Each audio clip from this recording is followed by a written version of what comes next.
What's going on, guys? Welcome back to the channel. This is the Go Corner Talks Tuesday. We're going to talk about a few things. Training is on track. We're talking about Taylor Swift, and then we'll talk about some other things. Let's go.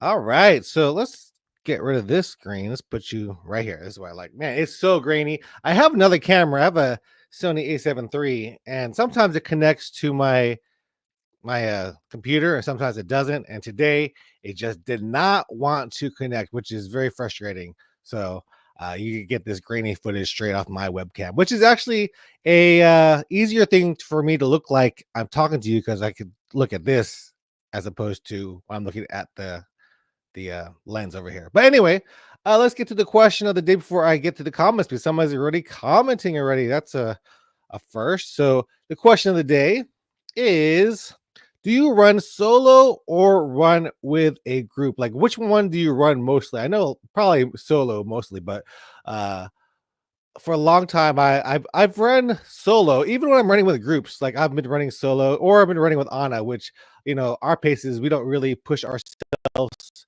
when we're running with each other, or I'm the one usually leading the pace. But the other day I was out on a long run with my friend Monstrous Mad Mike, and I'm looking at the camera. I'm looking at the camera when I should be looking right here. But I was on a long run with my buddy, and he ran. Like I've been doing a walk run, like 2 minute run, or 3 minute run, and 45 seconds of walking, or even shorter than that, like a minute and 10 run and 30 seconds of walking, something like that. But I switched it up, and I ran with Mike, and Mike was just doing straight up running, and he wasn't going crazy fast, but he said he was going to try to go for a 12-minute mile the whole way, like a 12-minute pace. It could be 20, like 12 minute, or 12:30, 12:45, as long as it's 12-minute pace, because he's ramping up for or tapering down now for the New York Marathon that's happening the first weekend of November. But I ran with him, and I actually kept up with him. I was happy. We had 12-minute paces. We did stop every like 2 miles to get water, and we don't pause our watches. So our overall pace ended up being somewhere around like a 13, but still I was pretty happy with my pace with him. I was able to run. Like I haven't actually ran the whole time for a long time. I've been walking and enjoying it too. So every once in a while it's good to do the straight up running whenever I go out and run. So yeah, so I like running solo, and I like running with groups, and groups do definitely push you when you're out there running. So let's get to the comments. No Taylor Swift, please go running with Oliver. We'll talk about that later. Scott Lapointe, 90% solo due to work schedule. Yeah, it is tough to run with a group. Sometimes these running groups run, morning, nights. Sometimes people are working morning or nights, so it's a little bit different.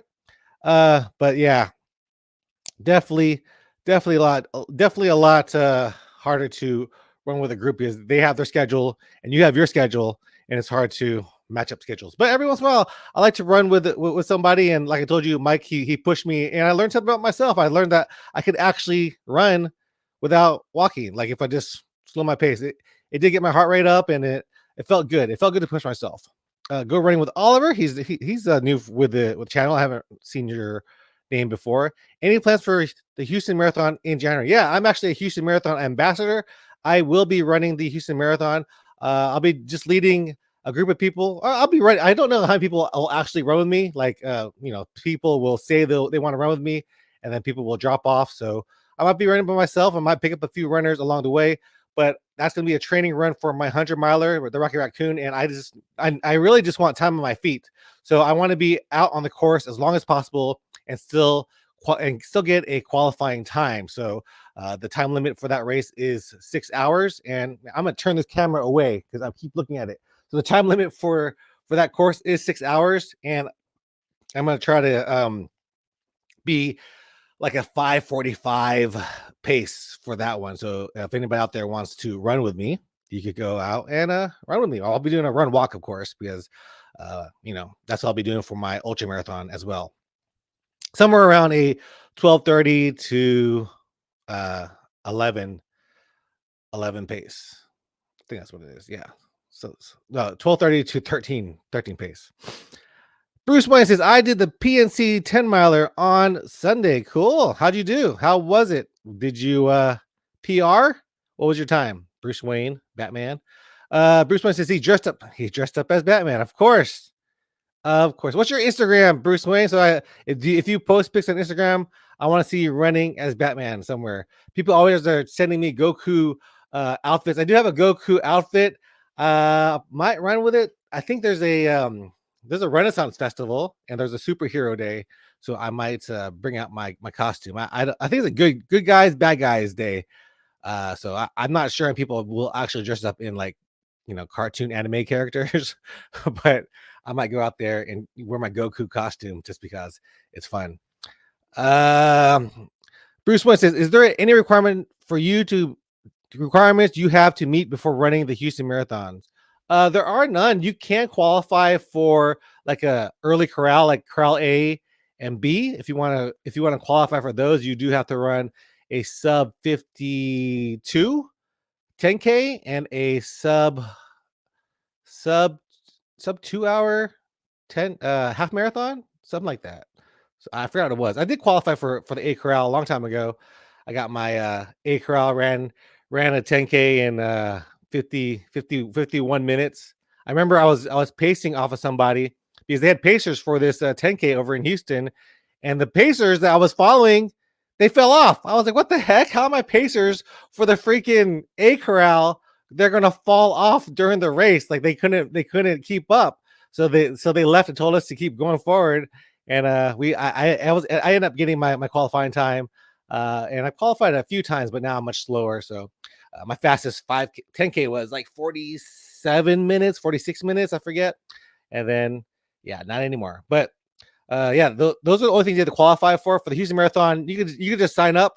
They do sell out, but the only things you have to qualify for is for early corral, because if you're all the way in the E corral, like where I'm at right now, you're waiting about 45 minutes to an hour before the gun goes off for you, because it starts at way earlier because of the A corral, but you'll be waiting for a good 45 55 minutes. Bruce Wayne says he finished in an hour and 25 minutes. Good job. Congrats to you. All right, let's get to the next topic, which is training and traveling. This is what I had last week as well, but training's going well. Like I told you, I've been running with Mike, and I've been doing some smart training as well. During my run on Thursday, I felt a little bit of Achilles pain. Like the Achilles is really acting up on me. It's not like anything debilitating, but during the run, I feel it, especially going up a little bit of hills. I might switch to my Ghost, which are like a 12 millimeter drop, which is going to help my heel a little bit better. And I probably should do some stretching. I know Jay sent me a bunch of stretching videos, and I had been doing those, but I stopped. So I need to continue doing those in order to stretch my calves, my Achilles, and just been doing that, and felt good. Like last week of training, I think I ran close to 40 miles. Maybe close to 30. Yeah, somewhere 35, 40 miles. That's what I ran. I was supposed to do a 20 miler, like a 22 miler, something like that on the weekend. My one of my friends told me that I should split it up because I'm not trained up to that, because this is my first week of training back, like actual training. And I decided on Saturday to do a double run. So I ran 6 miles with my friend Mike that morning, and then I ran another 4 miles at night, by myself over on the highway on the feeder road, and that had me sore. Like I was already sore from Mike, and then I ran another time, and then Sunday, man, my quads and my legs were feeling it. So sometimes it's better to take a rest day than to keep pushing yourself, especially if you're like pretty much starting over with your training. So I could have done the miles, but I think taking it easy and having a rest day is gonna do more for me rather than pushing out those miles and getting all those training miles that I haven't been doing, and I can't do it all at once, is what I'm saying. So rest days are good. Yeah, so training's going well. And this week of training, I actually ran again yesterday, Monday. I ran by myself because I'm one of the slower people in my running group now. I used to be one of the fast guys. I used to run with all the fast guys, run with all the new people, but now I'm the back of the pack person. And I was able to run a sub 12. So I kept my pace like it's like 11:30 for 3 miles, which I haven't done that in a while. And that was continuous running. And I was happy. So, running training is going well. And I am going to be traveling. So we'll talk about the Taylor Swift and running. I know that somebody didn't want me to talk about that. So where are we at?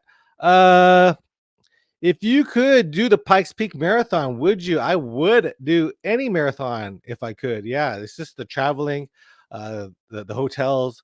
That's what keeps me. But I always say that I want to, travel more to races. I actually had a conversation with one of my friends yesterday for dinner after the run. She was telling me she was doing a race in New Mexico instead of doing the Houston Marathon.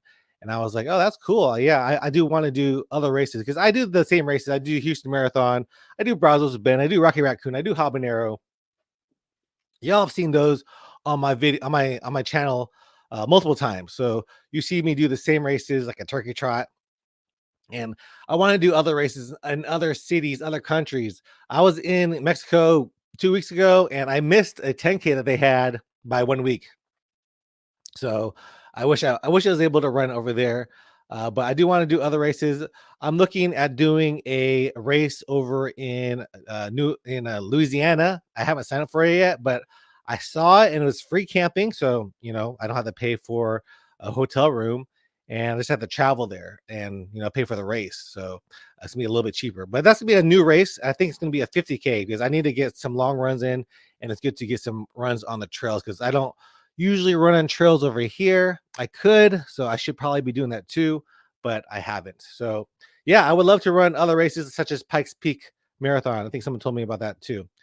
Go Running with Oliver says he's going to travel for a T Swift concert. That's right. My girlfriend loves Taylor Swift. I'm telling you, if I did not go to this Taylor Swift concert, I will be dead. So I have to go to the Taylor Swift concert. I went with her to the movie. They had a concert movie, and I fell asleep once, and then she was like, let's go again. So I went again. I'm a good boyfriend, and I fell asleep again, but I cannot fall asleep during this concert. The tickets were $1,000 each, so I am going to stay up for the whole concert. And those tickets were secondhand tickets, so we paid $2,000 for those tickets. And yeah, that's why I can't do any races in other places, because we spent all our money on Taylor Swift. so yeah. So speaking of Taylor Swift, I'll be going there this weekend, leaving Friday, Saturday, Sunday, and I'm gonna try to get my runs in. And what am I gonna do for Taylor Swift and do all that kind of stuff? I'm probably going to be having some videos titled "Running During a Taylor Swift Concert." I won't actually run during the Taylor Swift concert, but I'll be running around the city during the Taylor Swift concert, just so I can get those clicky baits and all those young Taylor Swift fans or older Taylor Swift fans. People my age are Taylor Swift fans too, especially definitely not definitely not Go Running with Oliver. He's definitely not a Taylor Swift fan. So yeah, I'm gonna try to incorporate stuff, and I'm excited to go to New Orleans mainly for Taylor Swift too, but also for the food too. I have a shirt that I bought. It says Taylor Swift in training. I told my girlfriend she should get one too. She's clearly a number one Taylor Swift fan, but I told her she needs to run more, so she needs to be a Taylor Swift fan in training for a marathon, because she's gonna be pacing me for my 100-miler. Can I get a shout out? Liquor in the front. Nope. No, you cannot. You cannot get a shout out. Thank you very much. Go Running with Oliver. You lost all your man points for the Swifty move. Give me your man card, sir. Hey, you know what? I gotta do what I gotta do to keep my girlfriend happy. That's what you do. Keep your girlfriend happy. You have a happier life. Uh, Bruce Wayne. I heard Taylor is pretty fast runner. She is swift. There's actually a challenge I did. Like supposedly Taylor Swift, she trains by going on the treadmill and um she'll run her slow song, or she'll go easy on her slow songs and run during her faster songs. And her her concert list is 3 hours long, so Taylor Swift can run for 3 hours. So yeah, that's pretty impressive, if I do say so myself. So yeah, if that's it, besides the one little troll there, you almost got me. You almost got me, troll, but you didn't get me today. Hope you guys enjoyed this video. Tell me about your training. Tell me about stuff in the comments. Leave me a comment outside of the comment section here on the live. And hope you guys enjoy this one. I'll see you guys, in the next video. So I'll be making more videos. I'm training more. Gonna try to run. Gonna try to run a lot more. And yeah, that's going to be it. Hope you guys enjoy this one. See you guys in the next one. Peace.